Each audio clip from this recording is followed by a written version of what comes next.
temos novidades importantes sobre o futuro da Marvel.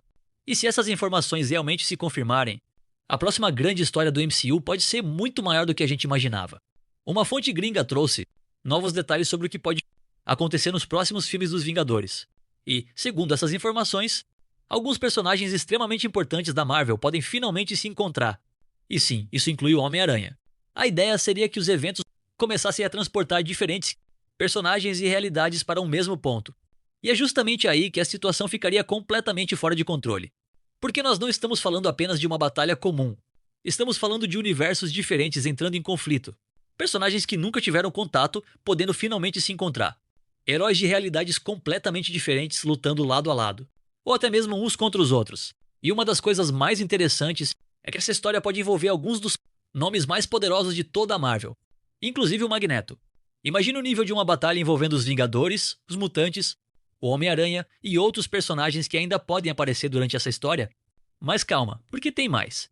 Segundo essas informações, um dos grandes objetivos dessa jornada pode ser encontrar uma forma de impedir uma destruição que está cada vez mais próxima. E, no meio de tudo isso, o Loki pode ter um papel simplesmente gigantesco. Porque depois de tudo o que aconteceu com ele, existe uma grande possibilidade de que salvar o Loki seja fundamental para salvar muito mais do que apenas um personagem. Pode ser necessário salvar literalmente a realidade. E isso faria muito sentido, porque o Loki se tornou uma das peças mais importantes de toda essa história do multiverso. Então, enquanto alguns heróis estariam tentando entender o que está acontecendo, enfrentando ameaças gigantescas, outros poderiam estar tentando chegar até ele antes que fosse tarde demais.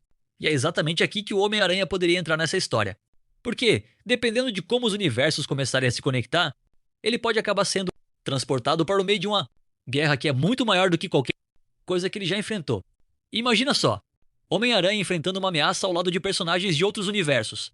Os mutantes finalmente entrando de vez nessa batalha. Magneto aparecendo no meio de tudo. E o Loki sendo uma das chaves para impedir a destruição de tudo. Se isso realmente acontecer, os próximos filmes podem entregar uma das maiores histórias que a Marvel já fez. Mas por enquanto, é importante lembrar que essas informações ainda não foram confirmadas oficialmente. Então eu quero saber uma coisa. Se você pudesse escolher um personagem para aparecer nessa batalha, quem seria?